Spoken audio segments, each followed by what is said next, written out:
Good afternoon everyone. I am Anruchita from 9th standard from Orchids High School.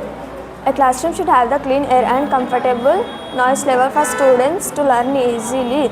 This is air sensor, this is sound sensor, LCD, LED.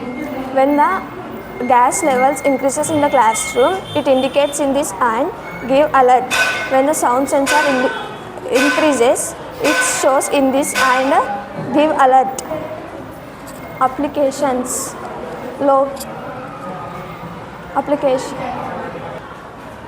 advantages: low cost project, easy to build, easy to understand, continuously monitor, uses for schools and colleges. Conclusion. ClassGuard is a simple project. It indicates the conditions of the classrooms.